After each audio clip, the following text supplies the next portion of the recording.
For me personally, it was because I didn't have a choice. There was no other option. That was taken away from me with the passing of my son's father, that I was forced into, I'm alone now. Who do you trust? When you don't have anything else to lean on and stand on, all you have is what you came here with. It's you and the divine.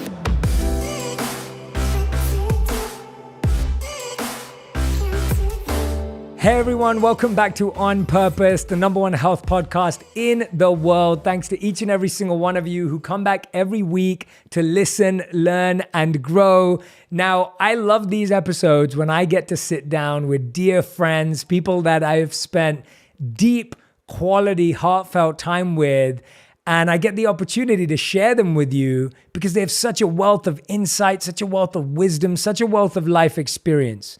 But I have to move into my interviewer mode and make sure that you know about how epic they are as well behind the scenes. I mean, they are doing a lot more than being my friend.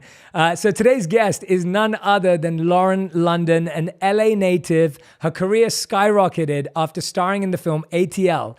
And Miss London's career in the years since ATL includes a number of feature films and television series, including This Christmas, Next Day Air, Tyler Perry's Madea, Big Happy Family, I Love You, Beth Cooper, Baggage Claim, The Perfect Match, as well as television series HBO's Entourage, 90210, Single Ladies, and The Game. In 2019, she appeared in the BET series Games People Play, which is currently in production on season 2.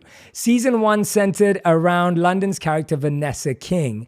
And then this was a movie that I just saw recently. In the spring of 2021, Tom Clancy's Without Remorse, starring Michael B. Jordan, was released with Lauren starring as Pam Kelly. There are so many more amazing things that Lauren's working on behind the scenes, so many other incredible things that are in production, a Netflix miniseries, True Story, alongside Kevin Hart and Wesley Snipes. And she's producing much more further projects as well.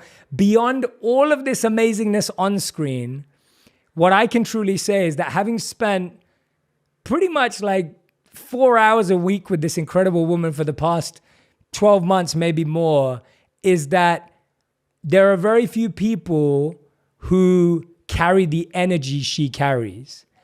And in any room Lauren walks into, she lights it up with love, with grace, with this beautiful presence. And my wife and I are not only huge fans of her work on screen, we believe she's one of the most hilarious people off screen. We love you, Lauren. Thank you so much for doing the On Purpose podcast. And it is so great to have you on the show. Thanks for being here, Lauren. Oh, thank you, Jay. Man, the introduction was like A++. You made me excited about myself. I'm like, I guess I've been working for a while.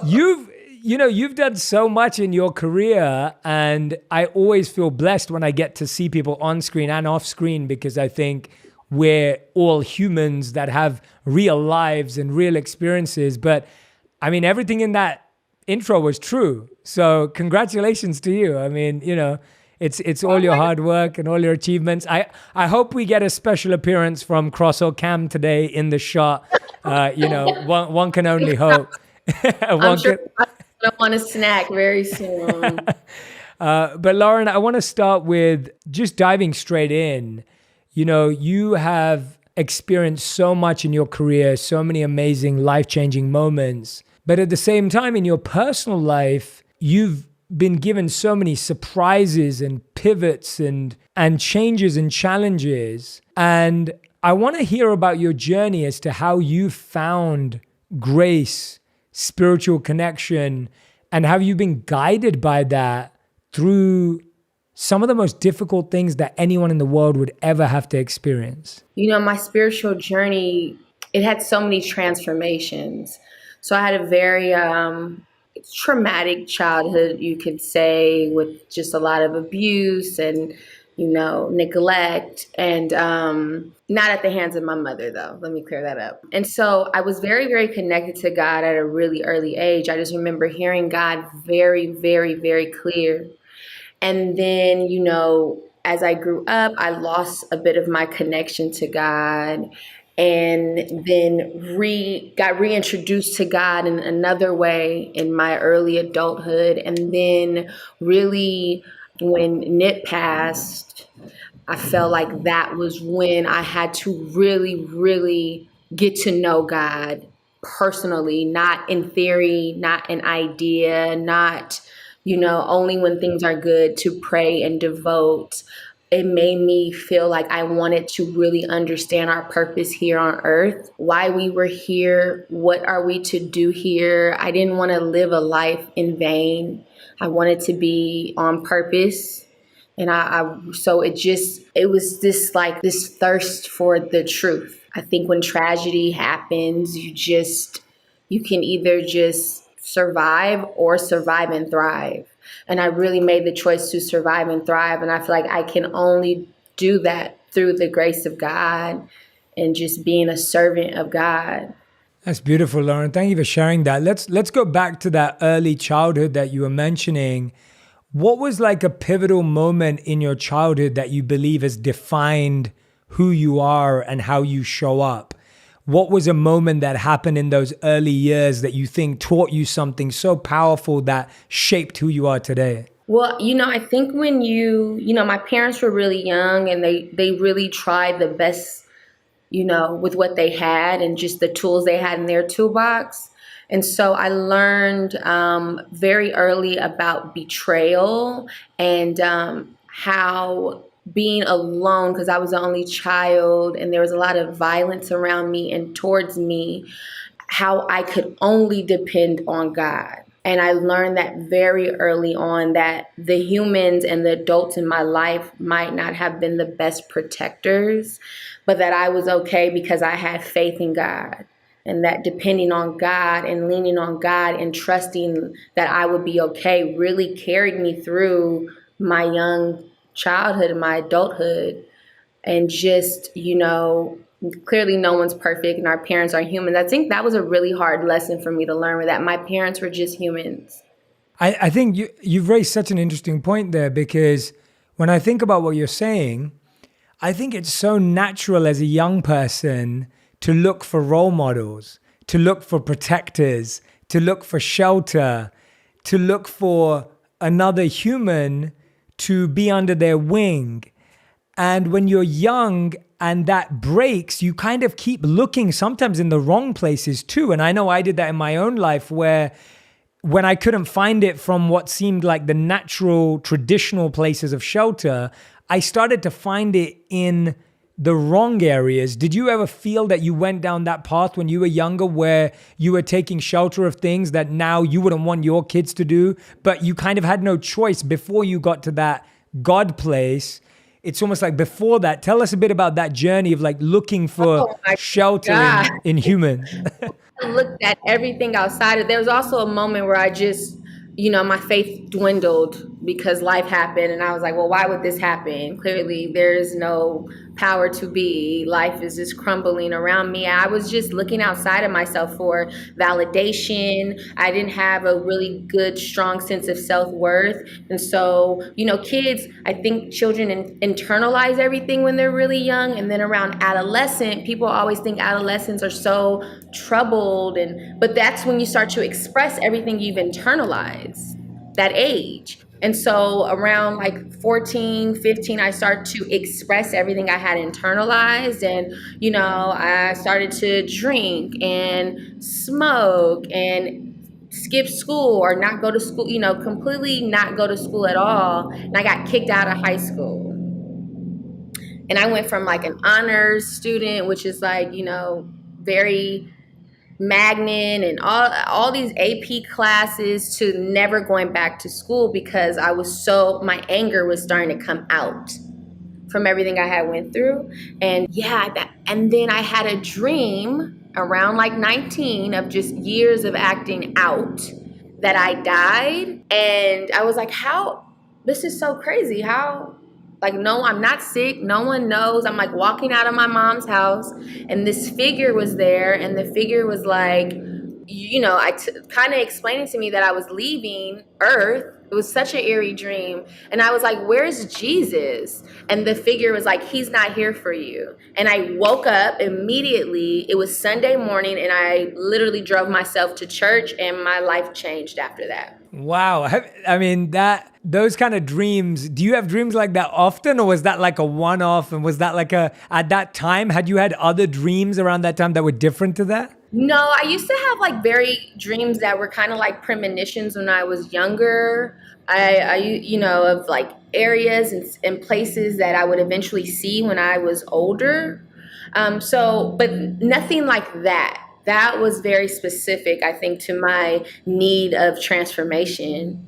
I really like the theme, Lauren, that you've kind of touched on in your own life and in your past, because I think you're spot on that when we're young and even when we get older, we're constantly looking for a protector and shelter. And we almost go from like, well, you be my protector. And then that person lets us down. And then we go to this person and say, well, no, you be my protector. And then they let us down. And we keep doing that. The fact that you've raised that is really powerful, because I think sometimes we don't even know we're doing that, because you're not saying it in those words. You're not saying, be my protector, but inside in your heart, that's kind of what you're looking for. Tell us about those lessons you learned when you went down the wrong paths and chose some of the wrong shelters. I think what I've learned from being younger and looking outside of myself for protection and safety and comfort was that the ultimate comfort and protection comes from a higher power. It came from God for me. And I was telling you, just being a single mother and a single woman now. And, yes, I have family and I have friends that are protectors, but ultimately my protection is divine and it comes from God, and really trusting that now. And I didn't trust it before. And I think when you've gone through tragedy or trauma in any part of life, it really makes you, they don't talk about how it challenges your relationship with God. And am I really being protected? Something really horrible has happened. Am I really safe? Something horrible has happened. And, I'm learning that even now that I am protected, and that it is okay to lean into that, to not have to always be around people, or, not always feeling like I'm not protected if I'm alone, that I am totally in trust with God. That's a lesson I'm still learning today, that I'm trying to just cultivate even more. Yeah, it's interesting, isn't it? How we've created this animosity with being alone. Like we think of being alone or lonely as such a negative thing. And it's almost been ingrained in our life since we were young, where it's like, if you were the kid at school who didn't have lots of friends, you were the loner. And if you got invited to a wedding and you didn't have a +1, it was like, oh, what's wrong with you? And it's like, we've always been told that you need a better half or someone to complete you. Like the language has always been being alone is a weakness, and that being alone means you've been abandoned. It's almost like we think being alone means abandonment, but that's not true. You can be happy alone and have great relationships and friends, but know where your shelter is. I want to hear about how long it takes you and what you have to go through to gain that trust that there's something beyond. Because now when you're looking back, it obviously makes sense. But if you remember being in that position, the last thing you want to do is trust that there's something greater or deeper or more powerful, because you're like, well, I don't even have that trust in myself, and we keep transferring our trust to humans. And so I just want to hear about some of the pain that comes with that, or some of the challenges that come with that, or some of that journey before you were able to be, when I see you now, and obviously we know each other, and I see you be so confident in that space, I kind of want to hear where that confidence came from. For me personally, I think it's really based on the individual and someone's individual journey. For me personally, it was because I didn't have a choice. There was no other option that was taken away from me, where I was in a house. I wasn't alone. I was in a relationship. I was protected and covered. And then that was tragically taken away with the passing, you know, of my son's father, that I was forced into, I'm alone now. And who do you trust as far as yourself, God? What's that relationship like? When you don't have anything else to lean on and stand on, all you have is what you came here with. It's you and the divine. And so I was kind of pushed into communication with God. I had to start really talking to God, real, not just reading the books. And, I always say like applying it and reading it are two different things. You can read all the books everywhere. You can recite what you read in the book. But once you apply what you read, that's a different ball game. And so I had to learn application.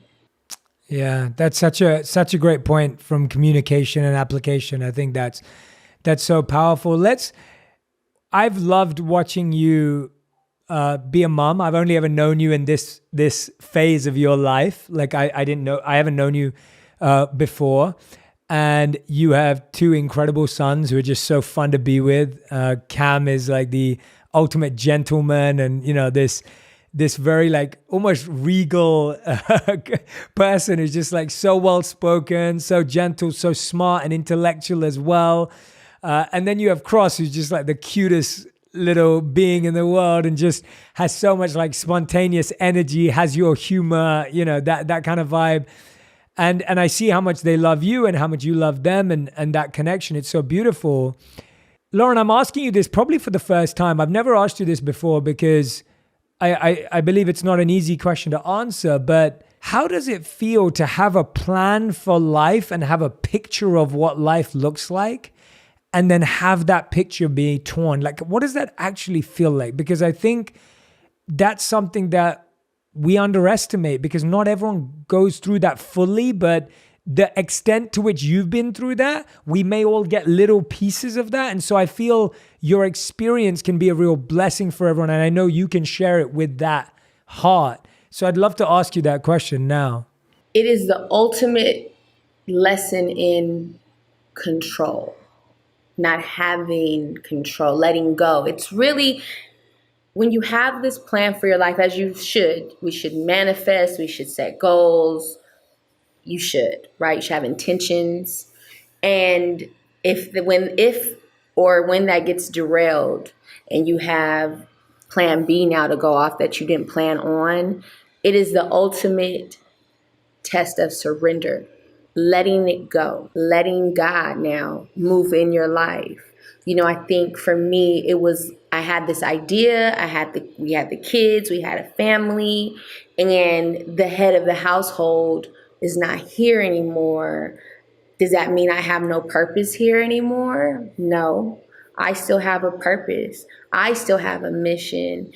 And now I have to tap into myself. I had to surrender my idea of what I thought my life should be and give God and give my children the opportunity for a happy life. Give God my life so that now my life is what the divine wants for me. And so I flow with the river. I'm not holding on to the rocks. I'm not grasping onto things that, you have to let go of. It is literally I'm going to say it again, the ultimate test of surrendering. You have to surrender, because at the end of the day, as much control as we think we have, we do not.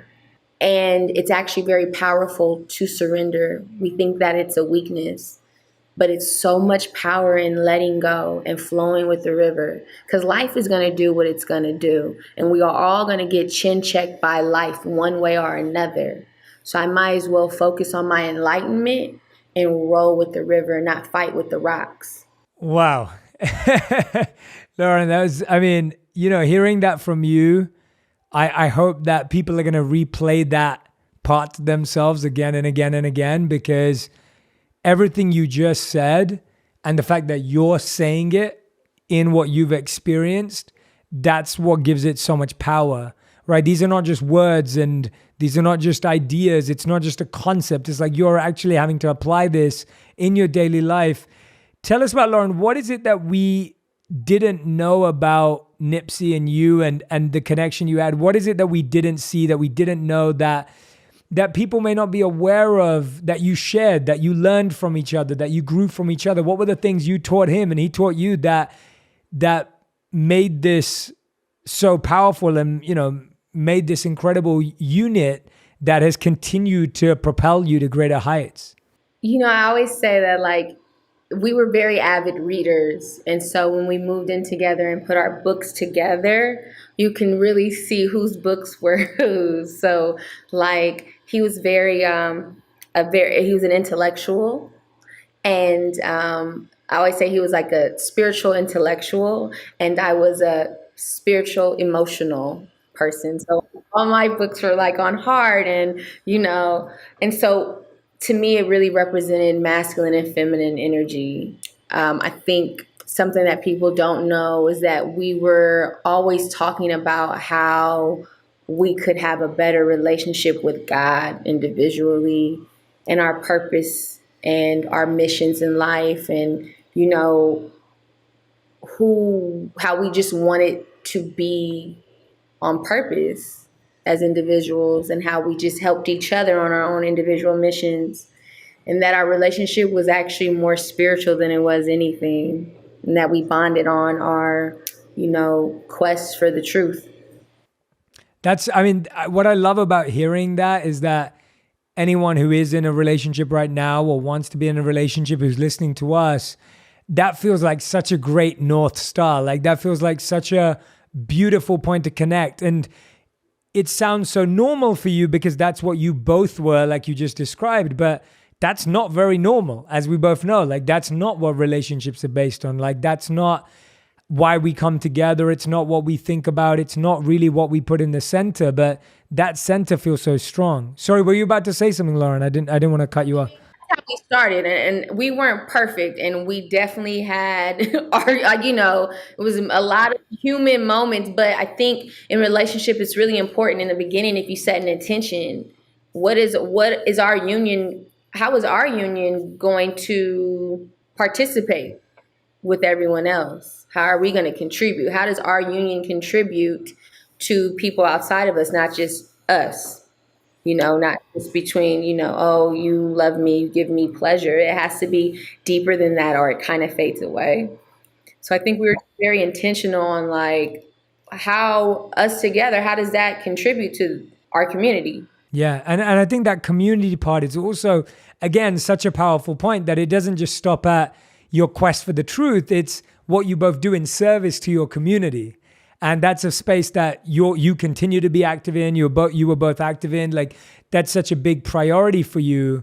And I think that that's another great relationship connection that you've spoken about there. There is, like, if your relationship is based around the quest for the truth, not just pleasure, but then your relationship is based around community service and giving back, these are the things that really bring you close to someone that you deeply love and you share together. You spoke a bit about the masculine and feminine energy there, and I loved how you described yourself as the spiritual emotional and him as the spiritual intellectual. That's a really cool way of looking at it. When you tell us a bit about what you've learned about the masculine and feminine energy that has helped you, that you think our listeners may find an introduction if they're not as aware of those ideas. What are some of the things that you've taken away that you think have really helped you? Just being aware that we are all masculine and feminine energy. You think it's just one way or the other, but that we're all intertwined and we have that in us. I sometimes operate out of my masculine more than my feminine, especially just, I think I do more than anything. And starting to open myself up to my feminine energy more and more. I've learned that, I think that's my biggest takeaway really from that, is that it is all in all of us. It's not one or the other, and that it is so okay to nurture both sides at the same time, or one side you might nurture more than the other, and that's okay. I just, it's like the best of both worlds. Yeah, no, I agree with that. And knowing which one to use when, and knowing which one to nourish is such an important decision. And whereas if you just base it on gender and you say, well, I'm only feminine or masculine or whatever it may be, you almost miss out on recognizing that there are powers in both that are accessible to all of us all the time. I know for a fact, I remember meeting someone a few years ago, and I don't know if I ever told you this, but I met someone a few years ago, and I don't really connect with him that much anymore either. But he said to me, he goes, Jay, you are like completely balanced in your masculine and feminine. And I was like, when I first heard that, it was a while ago, I was like, I don't know whether to take that as a compliment or as a diss. And so,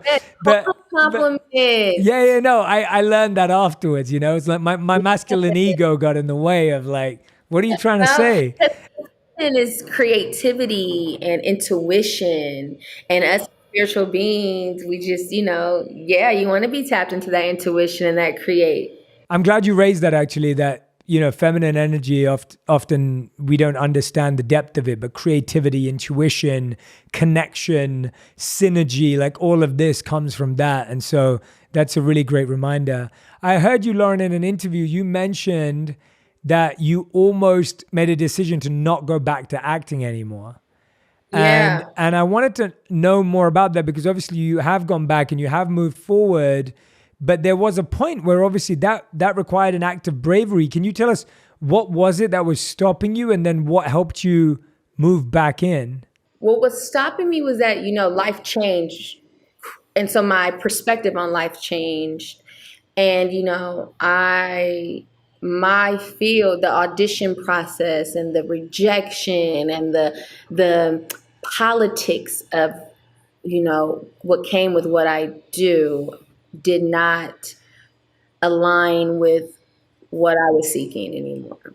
I didn't want to have to politic. I didn't want to have to, do things I felt weren't in alignment with my truth. And I just wanted to be myself fully. If I could participate in a project wholly, I would do it. But if I could not, I didn't want to be fake and not give of myself in a real way. And so I was like, I don't really want to run that race anymore. And so a project of Without Remorse came. And I was like, I'm not sure. I don't want to do this little, what felt like a hamster wheel for me. I didn't like the idea of competition and going against. I didn't like that. And so I was like, I don't know if I want to do that anymore. And so Michael was like, look, just read the script. And so I read the script, and what drew me to it was that I could participate authentically. Like I can genuinely play this role, because I really resonated with the fact that she passes and he has all these visions of her, and that she's still communicating with him, just not physically, but spiritually. And that's exactly where I felt I was at the time. And so it was just perfect. It was in alignment with a story I wanted to tell. I could really give my truth to this. And it didn't have that, it didn't have a negative energy on it. It felt, I don't want to say easy, because it wasn't easy, but it felt like it was just pretty much in alignment. It wasn't it flowed. And so, and not that I'm expecting everything to be easy, but I didn't want a certain energy on it. And this had a really good energy on it. And I trusted it and went back. Yeah, and I really felt that when me and Radhi watched the movie together, that we really felt that too, that, looking at it from that perspective of knowing you and speaking to you about it, and then watching the movie and just being like, wow, like, how must have that been for Lauren to play that role? But then to hear you say what you're saying to me now, I'm just like, wow, like that's therapeutic, it's healing, it's powerful, because you're transferring that pain into purpose, right? You're like bringing it through and you're letting it flow. And that's so powerful, that you're able to transform your pain in this way. And that feels like a massively worthy reason to go back to anything, and how you're selecting it. And I love what you said there. I think, I like pointing out things that sometimes we miss. You said, I'm not expecting it to be easy, but I want it to be in alignment. And I think that is such a powerful lesson for all of us, that if we're looking for ease, chances are we don't want to do anything because nothing's easy. But yeah, but it's like that alignment. And you've devoted time in helping other people who've lost their loved ones through gun violence. Can you walk us through how this has been helping you in your healing journey and why it's important for people to help even when we feel like we've lost? Because I think what often happens is when we feel like we've gone through something, we most often don't feel like we're in a position to help. But when you've actually gone out and done that, can you tell us how that has actually helped healing or support? Or what have you learned from that? I think personally that service is our purpose, and that we do it in different ways. I I went to New York and I worked with an organization called Life Camp, where they help victims of gun violence, and they try to stop gun violence. And a woman by the name of Erica, who was amazing, runs this organization. It also made me not feel so alone, and that how close we are as humans and how connected we are, and we feel like our individual stories are the things that make us so separate, but it's actually a thing that really connects us. And that as I was talking to these young women and these single mothers that were younger than me, I got so much strength from them. Because so many times we think what we go through is just us and how did this happen to me? And it's not the way to think like that. It's like, who am I? Why not me? Why is this not happening to me? It's happening all around the world. How can I be of service? How can my story help someone else through their story? So many times I read a book or listen to someone's testimony and they have no idea how encouraging that is for me at that time. And so I just want I don't want to have my pain in vain. I would like to give my pain some purpose and transmute the pain into purpose. And if I could help or encourage or motivate or pull through, I will sign up for that every day, all the time. That's beautiful. I'm so glad you shared that, because again, it just comes back to the same thing, that we don't want people. I think it's those times when you feel you have nothing to give is when by giving you have so much to gain, right? It's like when you feel you have nothing to give, but in that moment when you choose to give, when you actually feel like you have nothing to give, you get so much back from it. And I feel like if you're supposed to give, right? Isn't that when you're supposed to give, when you feel like, when you're really depressed, they say when you're really down, don't go do something for someone else. Step outside of yourself and go do something for someone else. Yeah, absolutely. And I think if we can all find daily, weekly, monthly ways of doing that by working with organizations that are important to us. And I think this is one of the things that I've noticed too as well. When we look around in the world, there's so much pain and there's so much stress and pressure, and it's overwhelming. But if you just go and do one tiny act of service in your local area, in your local community, you don't have to go and change the world. You don't have to go and raise lots of money or do this big thing. You can do this really small thing every week. And not only is that going to improve the world, of course it's improving the world. It's going to change someone's life.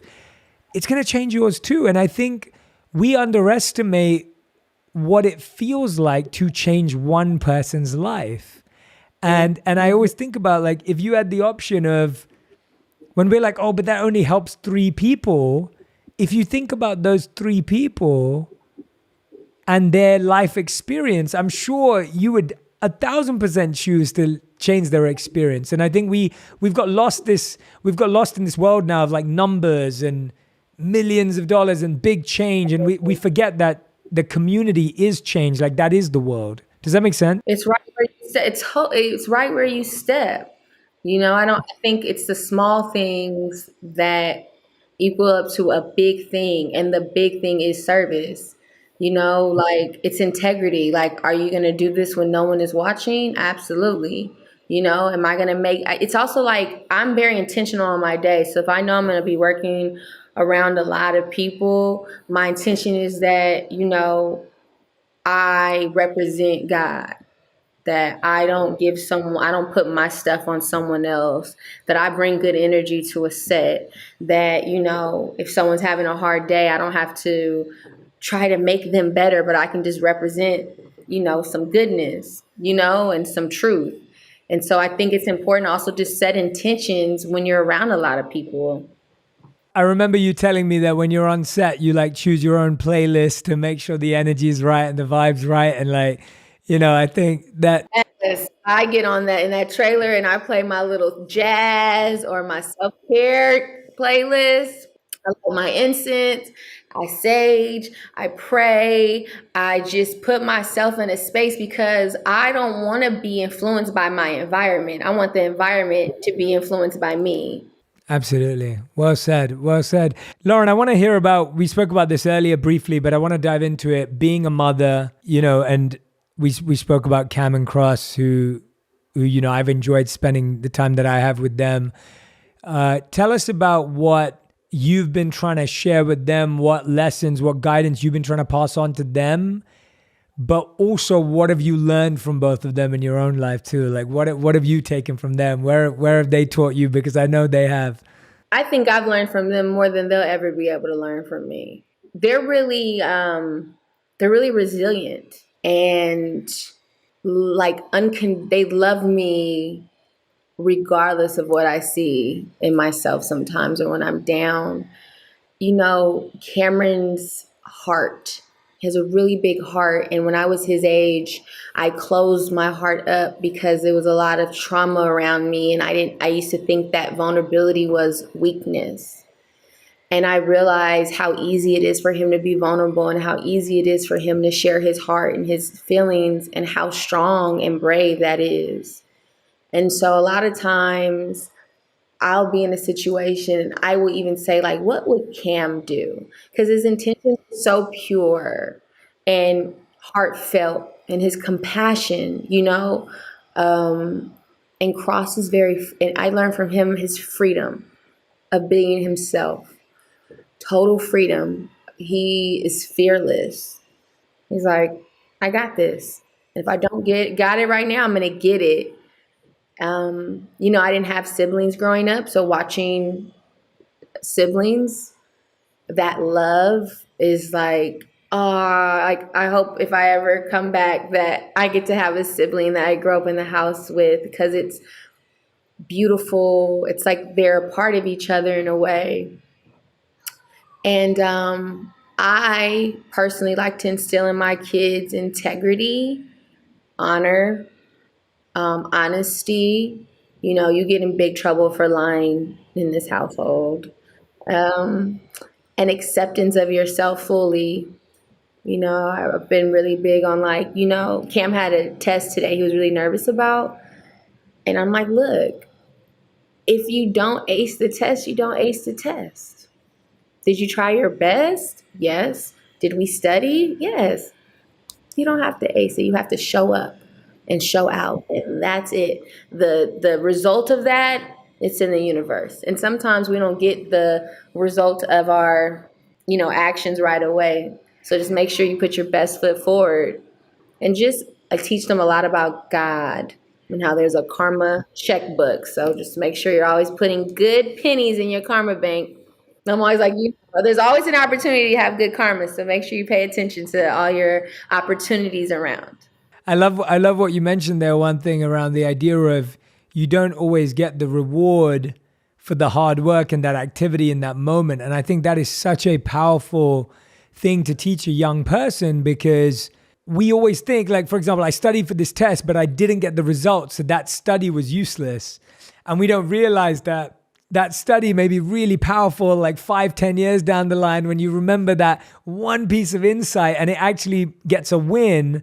And that is such a powerful thing to teach someone, that the immediate result is not how powerful that input was. Like, the immediate result is not how powerful your effort was in that situation. You're going to get to see that for many, many years. That You said it much better than me, No, but that's what I was Not at all. But no, I'm just listening. yeah, I'm just trying to listen to you really attentively because I feel like there's so many things that you've worked on and you've practiced that have become so normal for you.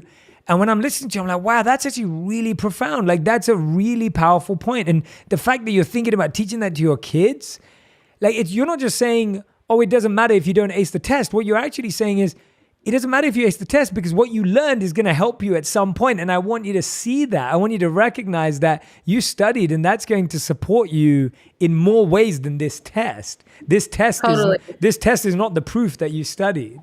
And No, yeah, the fact that you studied is that's it. yeah, yeah, that's really beautiful. I love hearing that. And tell us about, as you continue to move on now, what are the things, Lauren, now at this stage in your life? You know, you've done so much service, you've worked for the community, you're embedded, you're supporting others, people are supporting you. What are the things that excite you now? Like where are you now? What brings joy to Lauren now? I really like creating content that I feel is inspirational or motivation. That really excites me. I've been working on a couple lines with Puma with clothes and just the intention behind that. Like I don't want to just put out the clothes. What is it? What are the clothes saying? How are the clothes going to make someone feel? What intention are we putting behind the clothes? And honestly, really simple things like Sundays. I love doing, devotional service on Sundays and learning more about God and applying that, but also just like chilling and watching TV with my kids.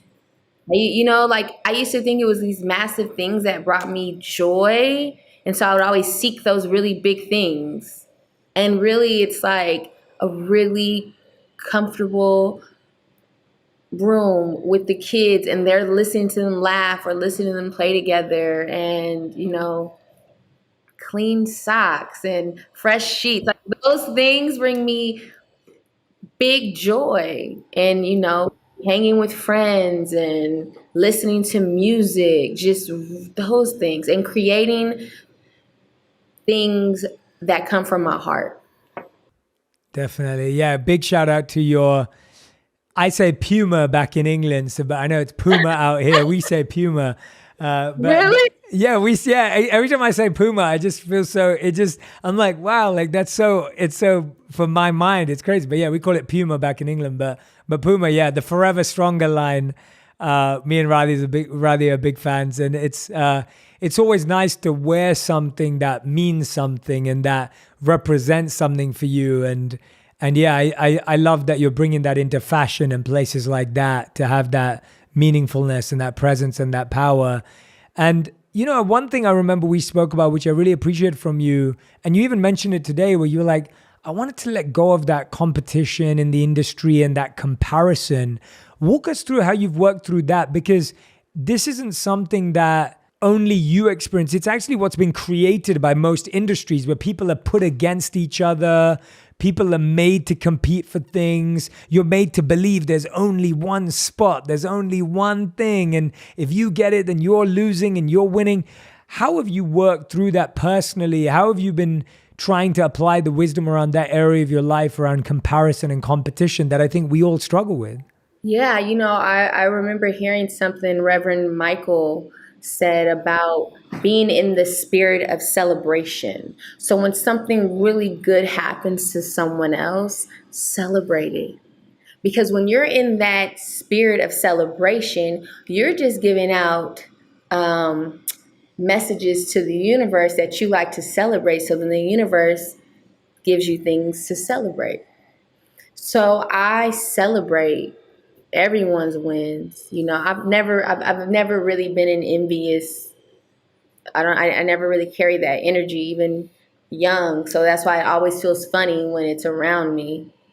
So like I celebrate everyone's wins because I know that's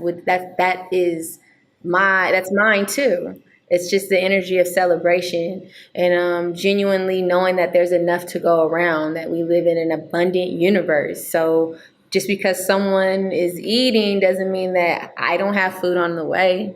Doesn't mean I can't eat either. It's just that there's an abundance of it all. So I just celebrate everyone's, wins, and, congratulate and send really good energy out to, especially, women and Black women like myself that are doing this. Is not easy. I just am I love women. So I'm like a woman, like I love women winning. And I just sit in the spirit of abundance and celebration.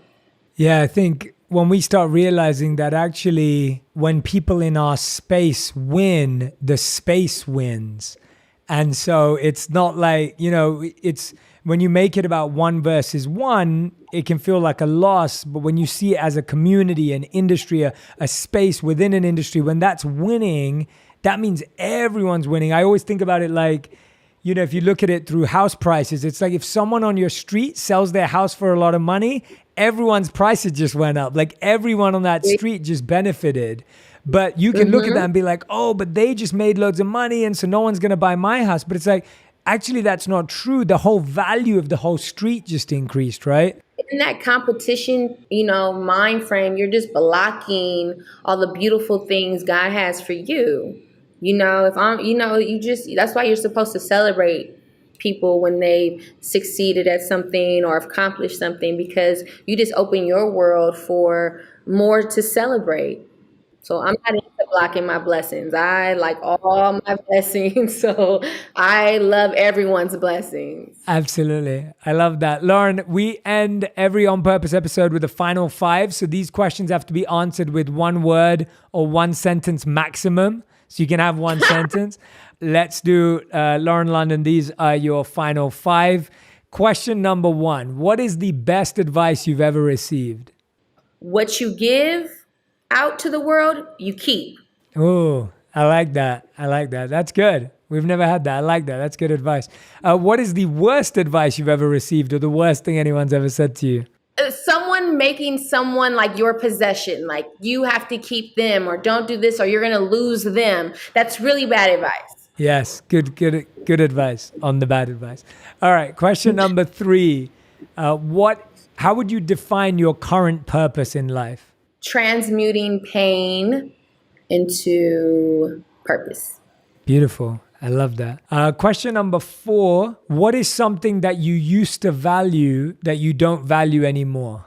Clothes. I love that. That's such a great answer. I love it. I don't really do designer clothes and stuff. Appreciate them, but I don't.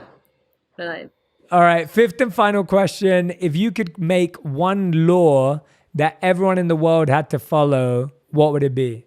I feel like there will be stricter punishment and harsher punishment on child abusers. Wow. To hopefully limit people from doing it. And the punishment of people that harm children would be, I know it's not so spiritual of me, but it'd be harsh.